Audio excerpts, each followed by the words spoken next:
Boa noite, amada igreja, paz e graça do Senhor Jesus. A congregação do bairro Cabral fica muito feliz de participar hoje desse culto na pessoa do seu pastor. É uma alegria saber que somos protegidos, somos beneficiados por essa igreja amada, pelos irmãos queridos, e continuamos o trabalho do Senhor lá. Que assim seja, até que ela seja transformada numa igreja independente. Independente no sentido financeiro, independente no sentido de pessoas, mas nunca independente de Deus ou de vocês aqui. Deus nos abençoe. Vamos abrir a palavra do Senhor em Isaías. Nós vamos dar continuação no capítulo 10 das últimas pregações, né? Nós pregamos o capítulo 10, do versículo 1 ao versículo 5, depois nós somos do versículo 6 ao versículo 19. E agora nós vamos ler e pregar, se assim Deus nos permitir, do versículo 20 ao versículo 27 deste mesmo capítulo, capítulo 10. Capítulo 10, do versículo 20 ao versículo 27. Eu gostaria que, assentados como estão, que nós leiamos todos juntos a palavra do Senhor. Leiamos. Acontecerá naquele dia que os restantes de Israel e os da casa de Jacó, que se tiverem salvado, nunca mais se estribarão naqueles que feriu, mas com efeito se estribarão no Senhor, o Santo de Israel. Os restantes se converterão ao Deus forte, sim, os restantes de Jacó. Porque ainda que o teu povo, ó Israel, seja como a areia do mar, o restante se converterá. Destruirão, será transbordante de justiça, porque uma destruição, e já determinada, o Senhor dos exércitos, a executará no meio de toda essa terra. Pelo que assim diz o Senhor dos exércitos: povo meu, que habita em Sião, não temas a Síria, quando te ferir com a vara e contra ti levantar o seu bastão, à maneira dos egípcios. Porque daqui a bem pouco se cumprirá a minha indignação e a minha ira para consumir. Porque o Senhor dos exércitos suscitará um flagelo, como a matança de Midian, junto à penha de Horebe, a sua vara esterá sobre o mar, e ele a levantará, como fez no Egito. Acontecerá naquele dia que o peso será tirado do teu ombro, e o seu jugo do teu pescoço, jugo que será despedaçado por causa da gordura. Senhor Deus, a tua palavra foi lida, foi exposta a teu povo. Todos nós aqui presentes a lemos juntos. Agora, Senhor, pedimos que nos abençoe com uma pregação totalmente do Senhor e que abençoe o seu povo com um ouvido completamente limpo pelo Espírito Santo do Senhor, para que não creiam só com a mente, mas para que creiam com o Espírito, com a alma, e possam viver, Senhor, a Tua palavra e aprender, Senhor, como se deve viver neste mundo. É o que te pedimos em nome de Jesus. Amém.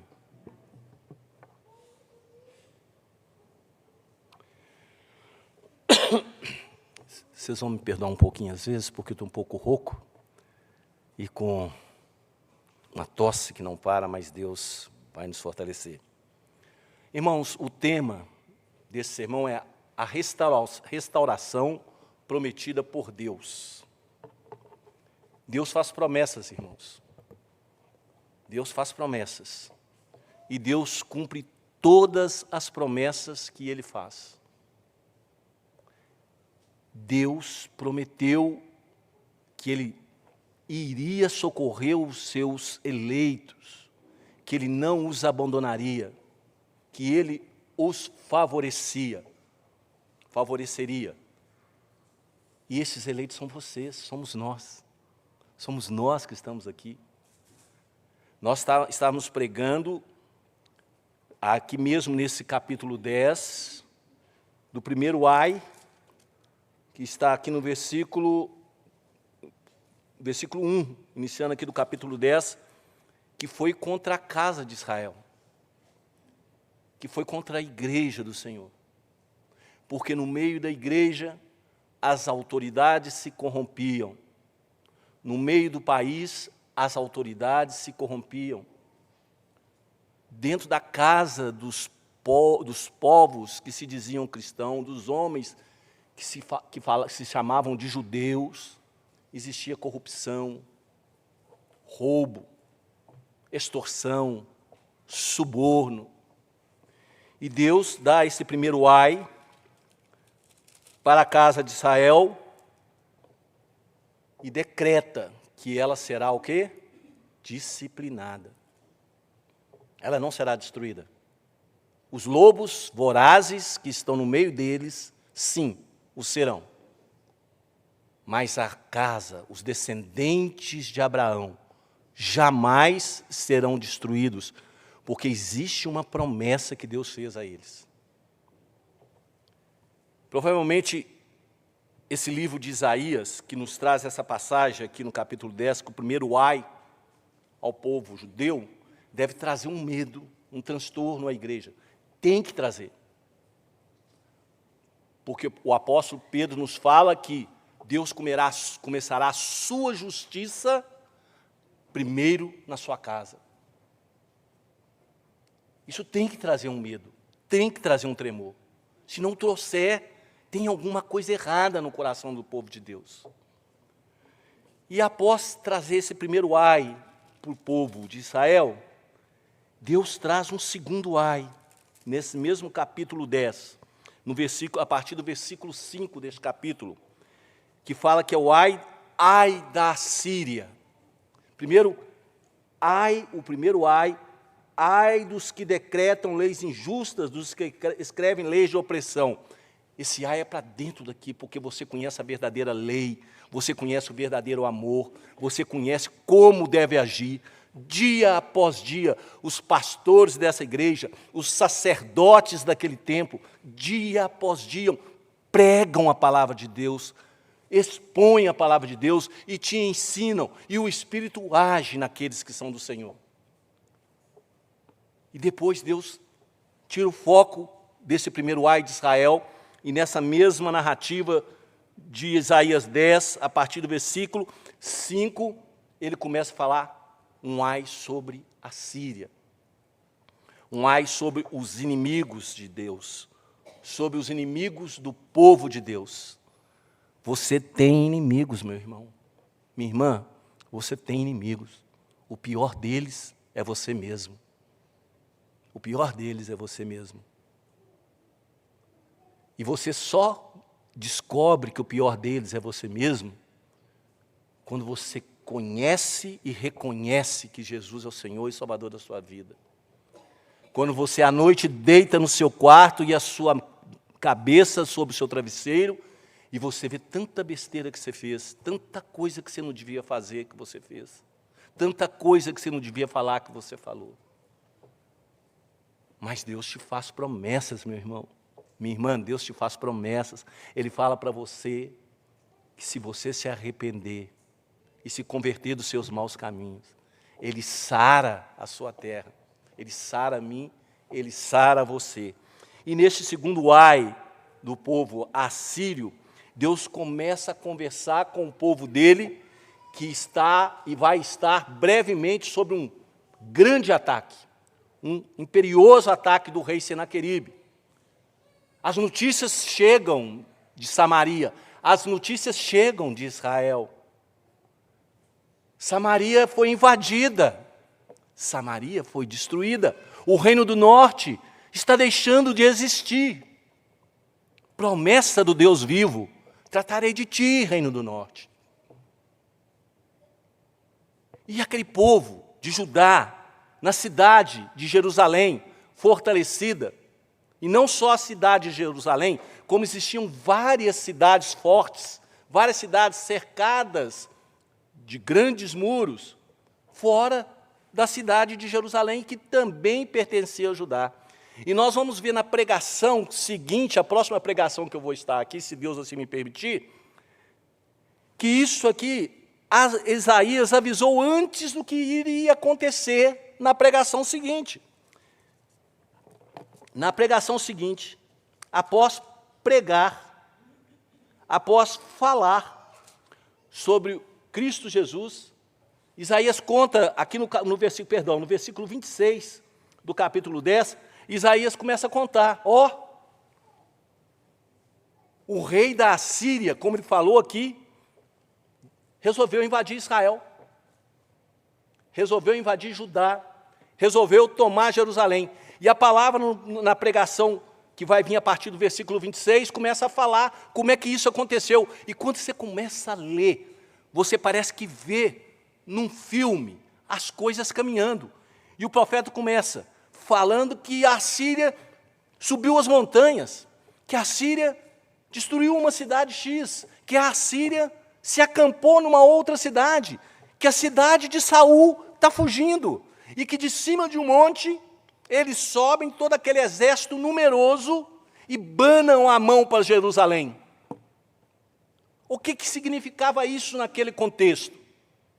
Que foram rompidas todas as barreiras e só existia o muro de Jerusalém.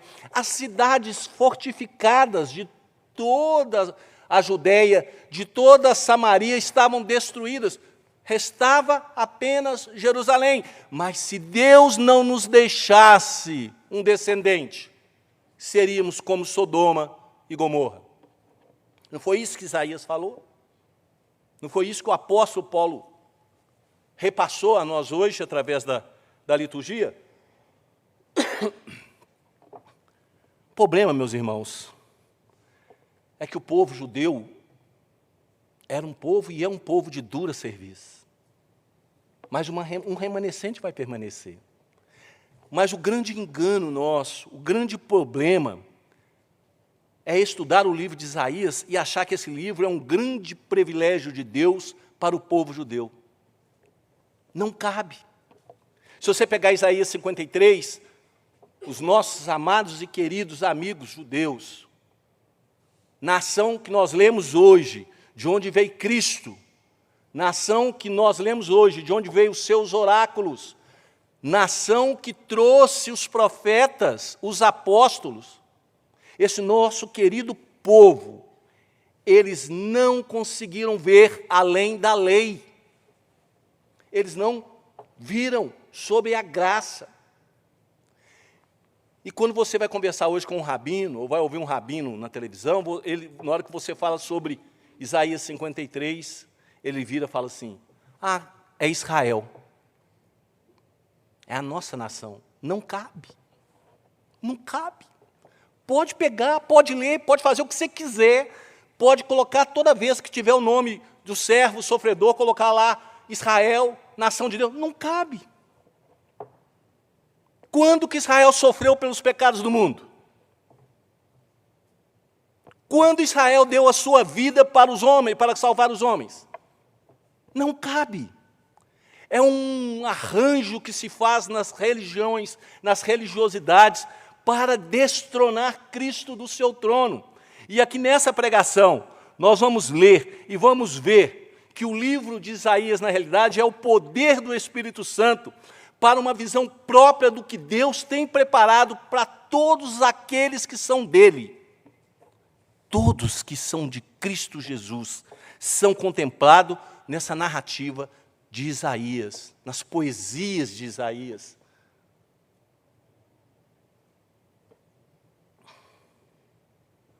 Esse conhecimento de Deus, irmãos, se vocês forem ler o livro de Isaías, esse conhecimento de Deus que foi dado ao profeta, estabelece aos eleitos uma insuperável, estabelece a você e a mim, uma insuperável visão de onisciência, onipotência e onipresença do Senhor, e quão irresistível é a sua santidade em virtude do seu amor e da sua justiça. Leia. Irmãos, Deus avisa antes sempre. Sempre que eu subo nesse púlpito e prego sobre Isaías, eu falo, Deus avisa antes. O capítulo 10, vocês vão ver que Deus está avisando para essa situação, para essa odisseia assírica, que sobe os montes, que rompe as cidades e que bana a mão para a cidade de Jerusalém.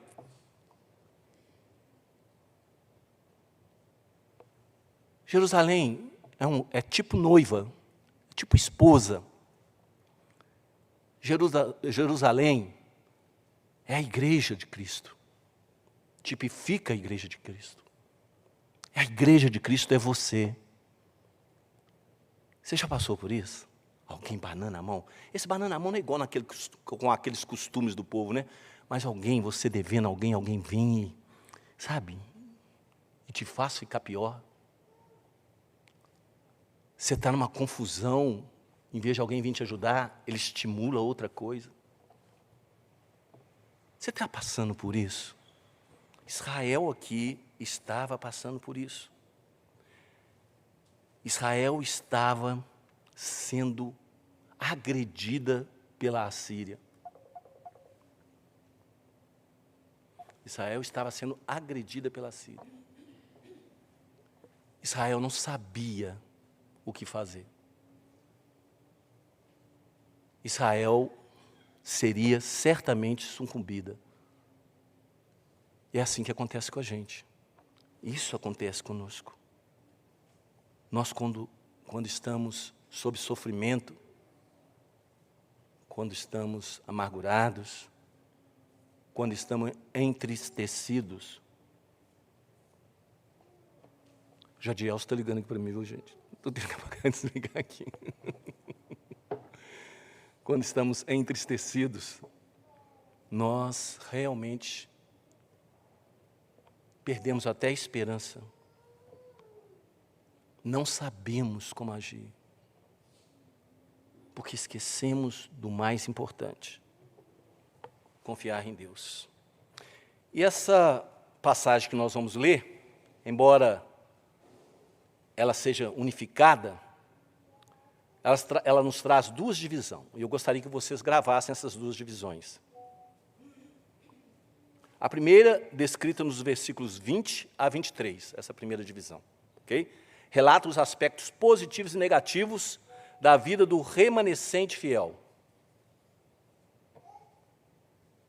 A segunda, descrita nos versículos 24 e 27, traz ao povo uma esperançosa promessa de que a opressão assíria chegará ao fim, como chegou ao fim o cativeiro egípcio. Ok? A primeira parte, serão os versículos 20 e 21, o subtema é: o remanescente descansará no Senhor. Quem é o remanescente? Somos nós. No meio daquele povo, naquele contexto de guerra, de invasão, de situação de dificuldade, os remanescentes eram o povo do sul, do Reino do Sul, um punhado do povo do Reino do Norte que fugiu para lá, né?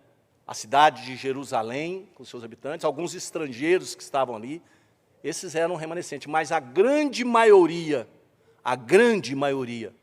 era ímpios. Eram judeus e ímpios. Roubavam, matavam, torturavam, defraudavam. Estava no meio do povo de Deus. Se dizia povo de Deus, mas não era um povo de Deus. Guarde uma frase, que eu gosto sempre de trazer uma fase de transição para os irmãos guardar. Em tribulações, busquem ao Senhor, e Ele despedaçará o inimigo que te assedia. Não se esqueça de Deus no momento de dificuldade. Não se esqueça de Deus quando você estiver passando por apertos. Não tente resolver as coisas com o seu braço. Busque o seu pastor, busque um irmão da igreja, leia a palavra de Deus. Não se esqueça de Deus, porque nas tribulações você deve buscar o Senhor. E buscando o Senhor, Ele vai despedaçar o inimigo que te assedia. Pode ter certeza, irmãos. E é isso que Deus vai falar aqui. Olha o que Deus diz nos versículos 20 e 21. acontecerá naquele dia que os restantes de Israel e os da casa de Jacó, que se tiverem salvado, nunca mais se estribarão naquele que os feriu, mas com efeito se estribarão no Senhor, o Santo de Israel. Os restantes se converterão ao Deus forte, sim, os restantes de Jacó. Ao declarar aqui, o profeta declara que acontecerá naquele dia, o profeta está falando do momento quando a mão de Deus vai intervir na vida do povo. No momento que a mão de Deus vai intervir na sua vida. Ou você pensa que você pode viver de forma resoluta, andando por aí, fazendo o que você bem entender, clamando para todo mundo, eu sou cristão, eu sou crente, e fazendo coisas horrorosas, coisas horríveis. Naquele dia, acontecerá naquele dia, que o Senhor vai fazer para essas coisas, que o Senhor vai colocar a mão dele. Momento que Deus vai interferir de forma particular com você, ou com uma nação, ou com um governante na história. Deus vai interferir. Naquele dia, acontecerá naquele dia. E se não acontecer durante o seu caminhar sobre a terra, meu irmão, minha irmã, vai acontecer na hora que o Senhor Jesus voltar. Aí você vai ter que pensar como Asaf pensou. Na hora que eu entrei no templo, Senhor, eu vi Deus, na hora que eu entrei na IPP, e ouvi da tua palavra, não é do pastor Vitor, do pastor Ricardo, do pastor Giovano, da tua palavra, na hora que eu entrei, eu vi o fim de todos os perversos. Geralmente, naquele dia, significa juízo de Deus, viu, irmãos? Geralmente, significa juízo destruidor. Contudo, mesmo diante da destruição, a poderosa mão do Senhor preservará o remanescente que escolheu antes de constituir o tempo. Então, naquele dia, Deus vem para fazer justiça. Deus vem para realmente cobrar de cada um o que cada um deve. Mas a boa mão do Senhor está com você e comigo. Por isso nós podemos dar glórias a Deus. Por isso que nós somos os mais alegres dos povos. Porque nós sabemos que o poderoso, Ele não esquecerá de nós. Ele não esquecerá de mim. Ele não esquecerá de você. Apesar do que eu sou e apesar do que você é. Ele prometeu. E Deus faz promessas, irmãos. E quem seriam esses escolhidos neste contexto aqui? Isaías nos diz no versículo 20b, que serão os restantes de Israel e os da casa de Jacó. Será Shehar Hasbult. Quem que é esse? O restante volverá. Esse é um filho, o nome dado a um filho de Isaías, que Deus deu antes. E foi com ele falar com quem? Com Acás. O restante volverá, nome dado por Deus a um dos filhos do profeta. Nome este que, quando aplicado à desobediência do rei Acás, aponta para uma destruição da qual só uma porção do povo será preservada. Quando o profeta vira para Acás e fala para Acás, pede a Acás o que você quiser, pede até a salvação a Acás. Acás vira religiosamente e diz para o profeta, eu não posso posso contrariar a palavra de Deus. Eu não vou preocupar Deus com essas coisitas. Aí o apóstolo, o profeta fica irado e fala, ó casa de Davi, até quando, casa de Davi, vocês vão fazer isso? Era o próprio Deus que estava mandando. O profeta também esclarece aos ouvintes, naquele contexto, e a vocês, irmãos, o profeta esclarece a vocês também isso que eu vou falar aqui agora. Que aqueles que forem presos, que aqueles que passaram por sofrimento, lembra das mulheres saíram amarradas, cabeça raspadas, da porta sob o fogo? Todos esses não vão querer mais confiar não vão querer mais confiar no mundo, porque foram experimentados. Foram experimentados por Deus. Porque o pecador, nós temos as 3 categorias, né, de mente, né? Nós temos o sábio, né, que é aquele que ouve e faz o que deve ser feito. Nós temos a mente experimentada. É aquela que ouve, mas eu vou ver se é assim mesmo. E tem a mente tola. A mente tola é aquela que ouve, experimenta e insiste em experimentar novamente, e novamente, e novamente, até ser destruída. Até ser destruída.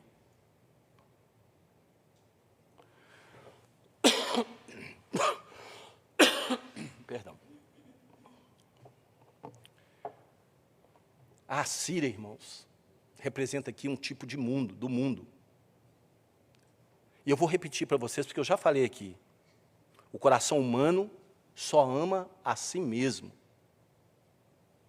Pensa no dia a dia seu. Pensa num dia a dia que você fez alguma coisa, que você constatou diante de Deus e chorou e pediu perdão, descobrindo que o seu coração só ama você mesmo. Porque ele é enganoso. Ele é corrupto. Nele não tem nada de bom. Pensa nisso. A Assíria era esse ser que só ama a si mesmo, que só quer obter desejos que ele mesmo consegue. E se precisar, viu, pisa na sua cabeça. Se precisar, pisa na sua cabeça. É igual um psicopata, o mundo. Já ouviu falar do psicopata? Ele gosta de você enquanto você serve a ele. Ele é assim. Se você deixar de servir, ele te destrói, ele não quer saber mais de você. Ao dizer no versículo 21, os restantes se converterão a Deus, ao Deus forte, sim, os restantes de Jacó, aqui o profeta revela a seus ouvintes sobre os que se salvarão da destruição. Só vão se salvar da destruição os que forem filhos descendentes de Abraão, irmãos. Porque foi em Isaque que Deus chamou o seu povo. Foi a Abraão que Deus ofereceu e falou que viria o descendente. Então, aqui o que o profeta quer dizer, quer revelar quem são os que vão se salvar da destruição e dos que ficarem na terra. E os que voltarem vão poder testificar essa verdade. Sabe aquela grande hora que o Senhor Jesus voltar? Na hora que o Senhor Jesus se posicionar e começar a separar o joio do trigo? Esses são os que ficaram na terra. Eles vão ver a grande verdade. Só que já não vai mais existir tempo. Não existe mais tempo para esses.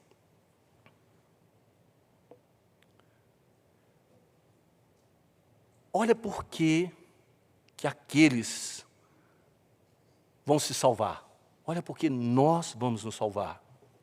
Porque um menino nos nasceu, um filho se nos deu, o governo está sobre os seus ombros, e o seu nome será maravilhoso, maravilhoso conselheiro, Deus forte, Pai da eternidade, príncipe da paz, para que se aumente o seu governo e venha a paz sem fim sobre o trono de Davi. O zelo do Senhor dos Exércitos é que fará isso. Não estou inventando nada aqui.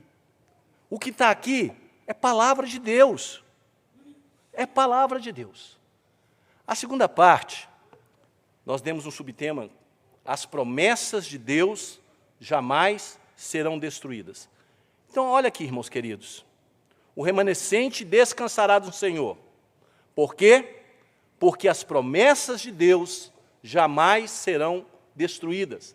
E como nós começamos a pregação, Deus faz promessas a nós, irmãos queridos e irmãs queridas. Deus nos promete. Ana chorava por um filho. E Deus deu. Mas o que ela fez? Ela cumpriu o que havia prometido a Deus. Vamos lembrar que em tribulação, lembra disso? Lembra amanhã, depois de amanhã? Se porventura você estiver em tribulação, Busque ao Senhor, porque Ele é a única certeza que seus inimigos serão destruídos. E o seu inimigo não é carne, não é sangue.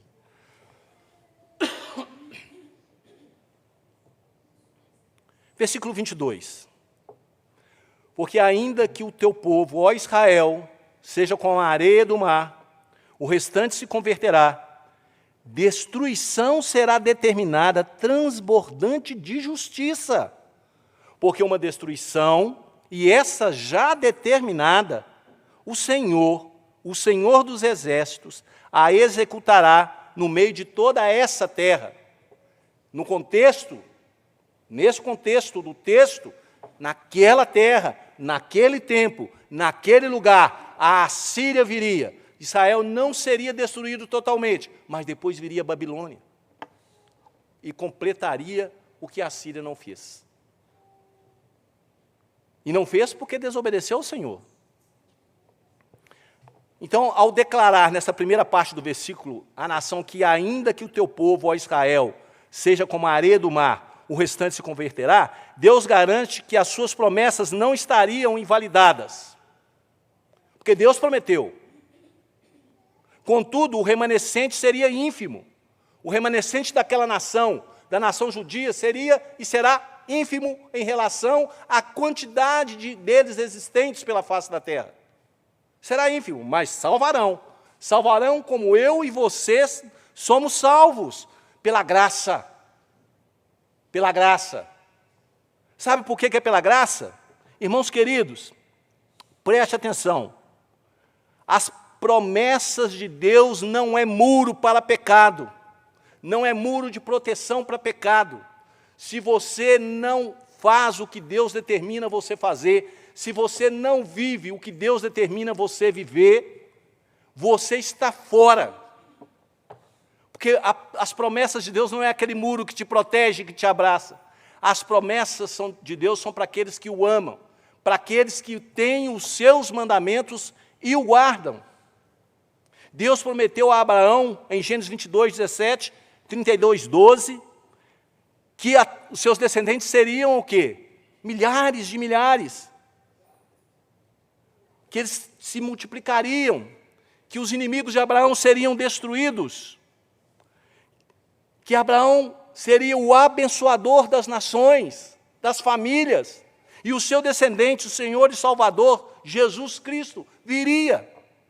Deus cuidou dessas famílias. Se vocês forem estudar na Bíblia o cuidado que Deus teve com todas as famílias, pega a genealogia de Adão e vem estudando família por família, vocês vão ver ali que Deus cuidou.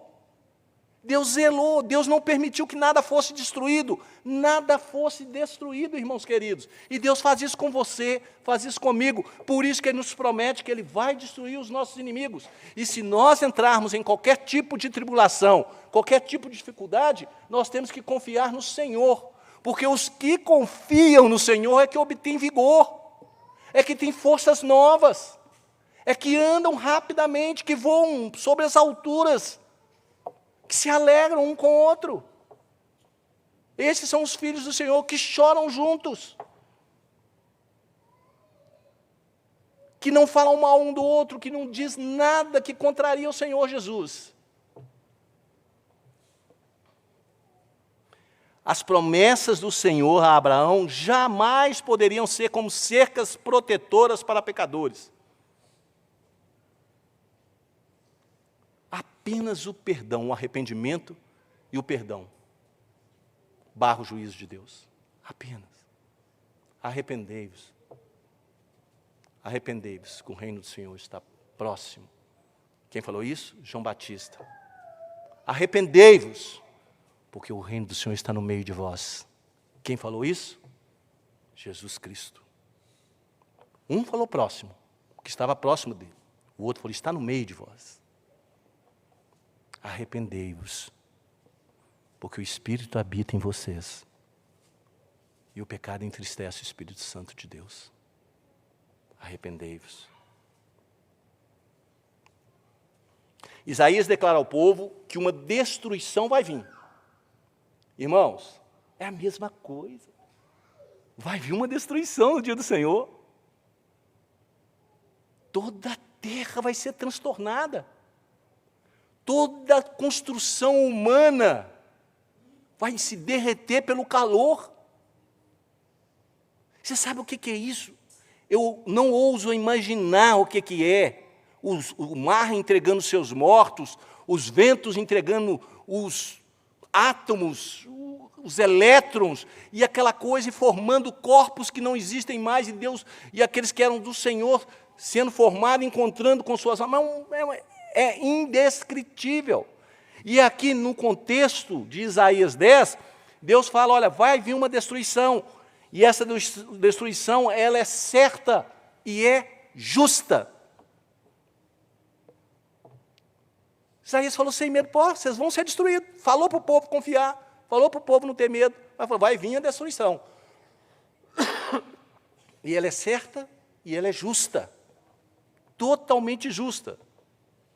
E que essa destruição seria executada no meio daquela terra lá, naquele contexto. Só que a destruição que virá aqui, meu irmão, ela vai ser executada em você.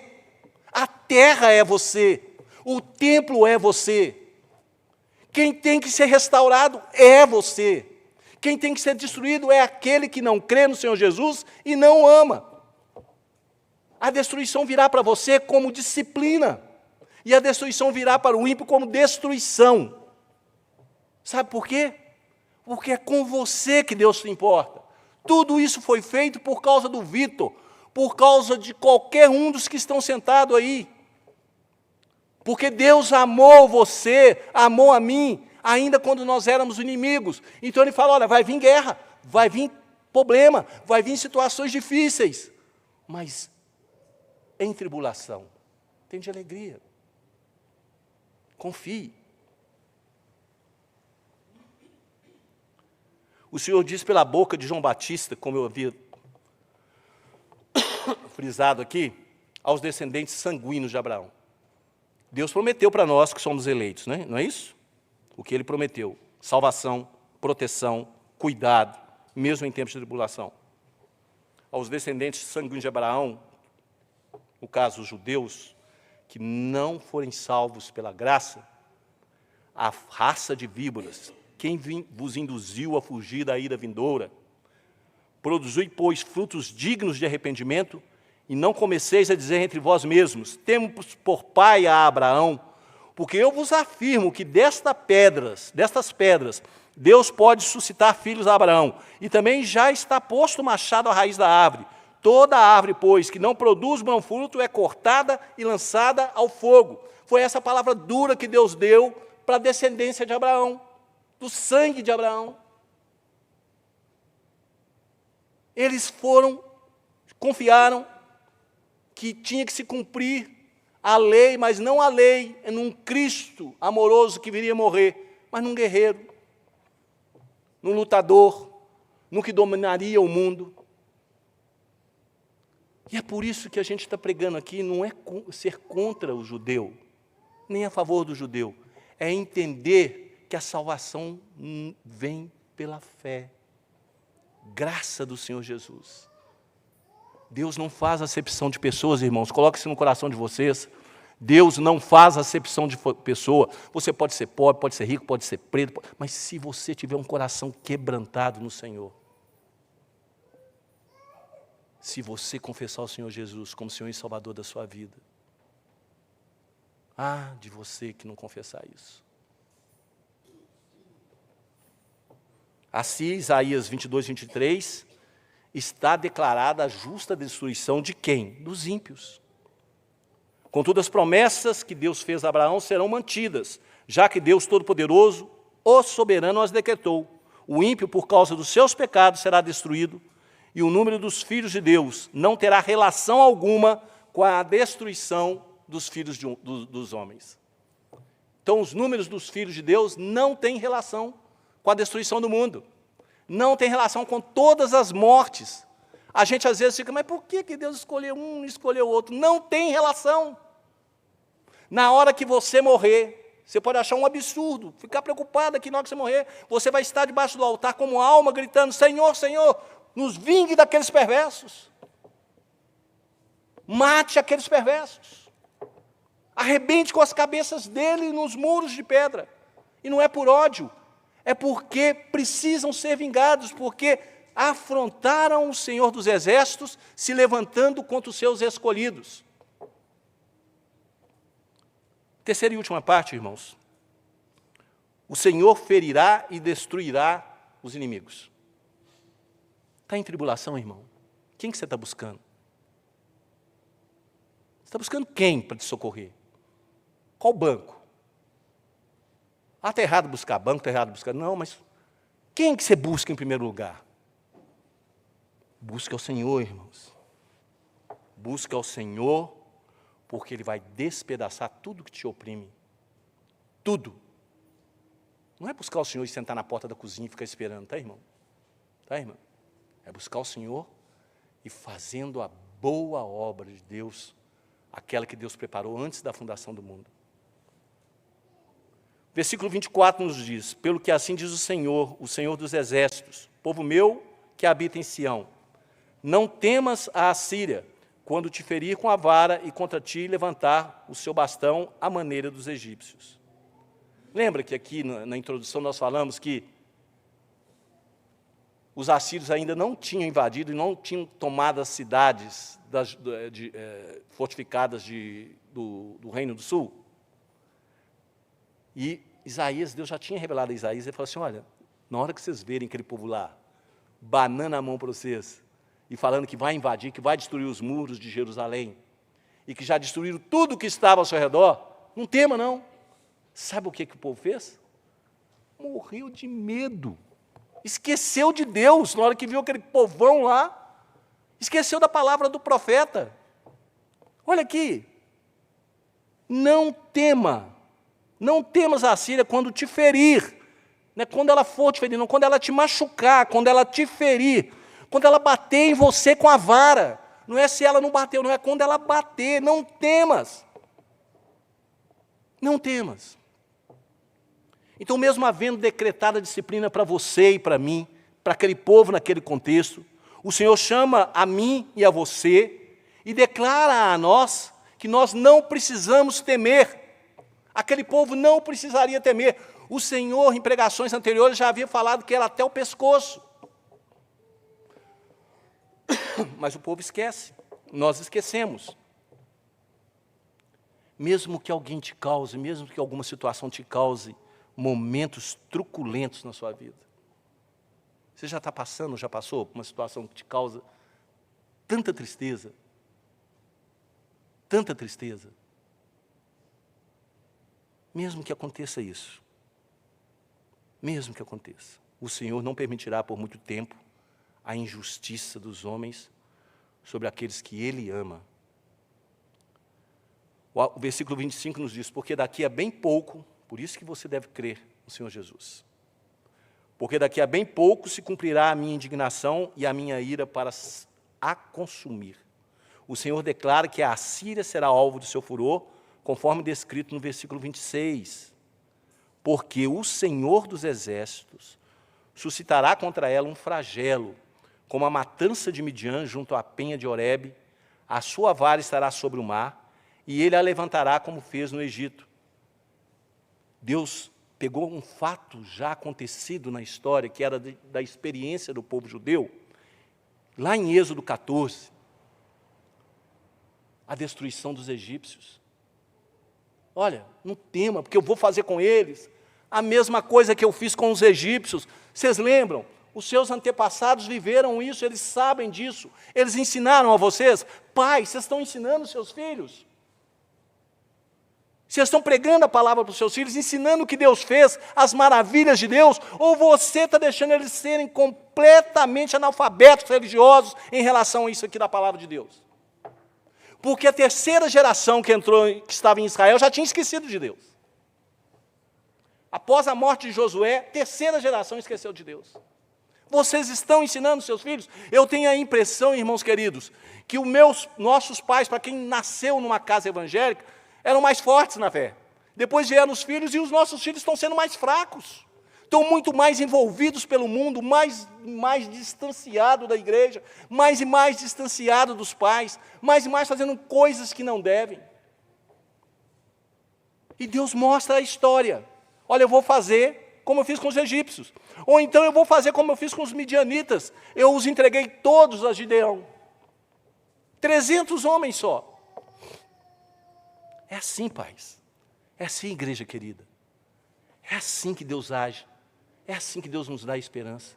Nos mostrando a palavra dEle. Ele nos mostra a palavra e dali nós tiramos força. Ali nós somos seguros. Não é conto da carochinha. Não é brincadeira de menino. É verdade absoluta.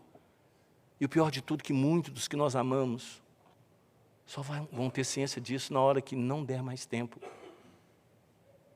Às vezes eu me desespero, mas eu corro para o meu Deus e peço, meu Deus, tem misericórdia de mim, porque eu amo tanto alguns ao meu redor e eles não vão estar comigo onde eu vou estar.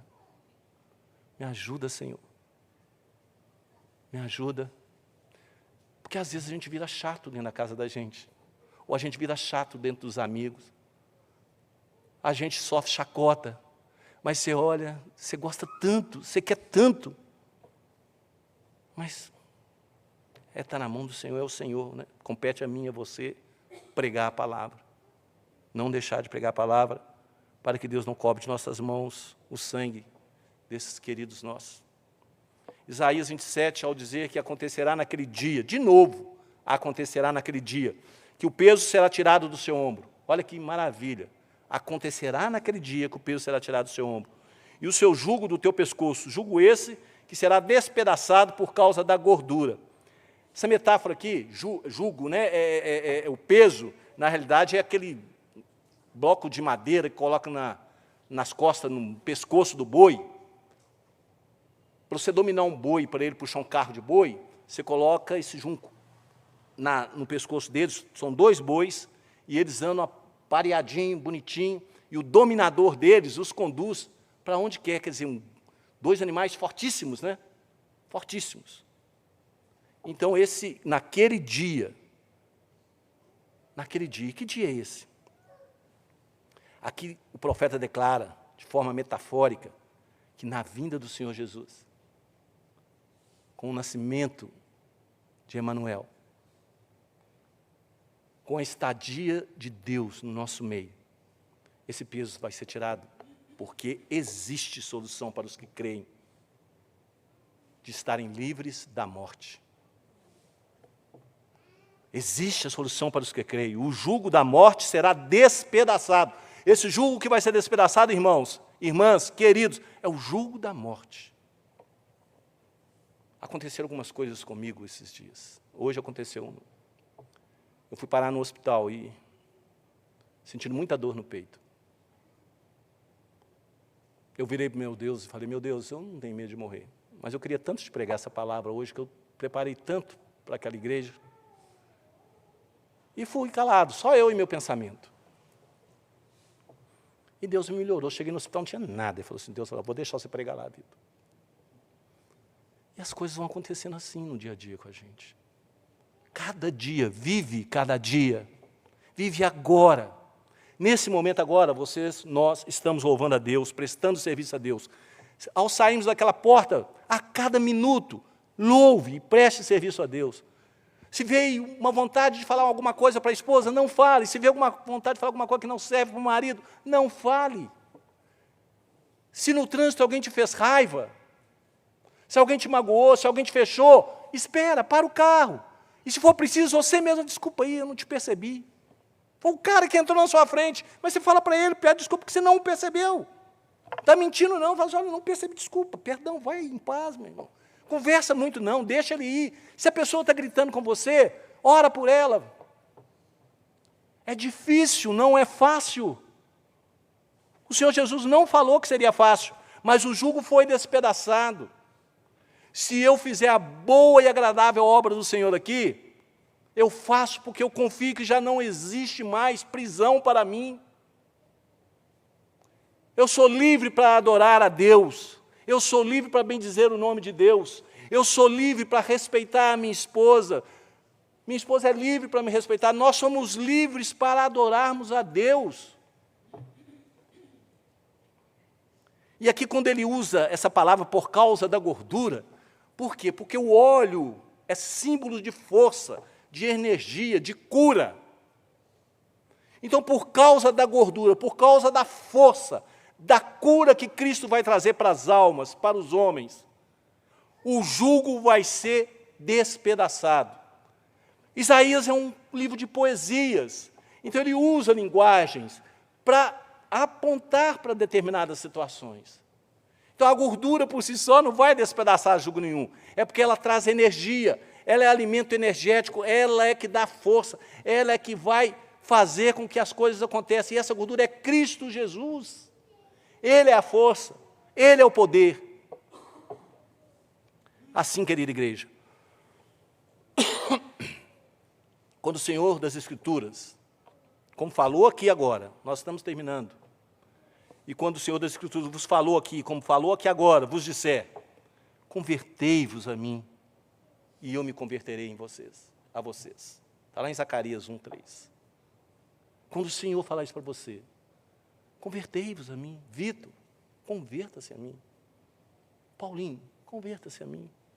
Os que estão aqui sentados, convertam-se ao Senhor Jesus. Convertei-vos a mim, e eu me converterei a vós. Estarão sendo, eu e você estaremos sendo advertidos acerca das nossas responsabilidades. Na hora que você ouve de Deus, Deus chamando para converter a Ele, Deus vai exigir de vocês responsabilidades como cristãos. Não podem mais parecer com o mundo. Não podem. Não podemos. Irmãos, eu também sou pecador. Quando nós pregamos aqui de cima, nós damos porretada na gente mesmo. Não podemos ser como o mundo. Eu fui a uma festa e eu fiquei tão triste. Não é porque o povo estava dançando, não é por nada disso. Nem lembrar de Deus lembrar. Nem para agradecer na hora de um parabéns agradecer. Aliás, teve duas pessoas, uma pessoa lá que orou, que abençoou, uma crente. Mas eu fiquei assim tão entristecido, porque era o aniversário da minha filha.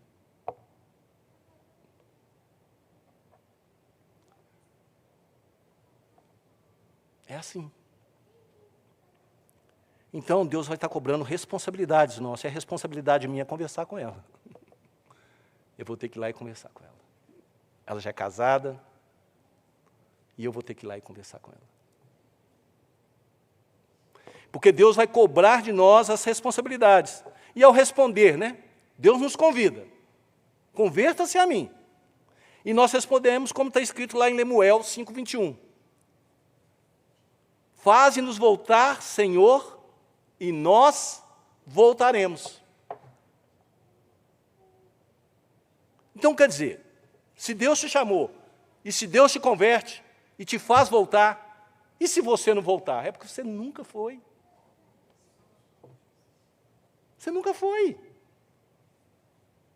Você falou da boca para fora.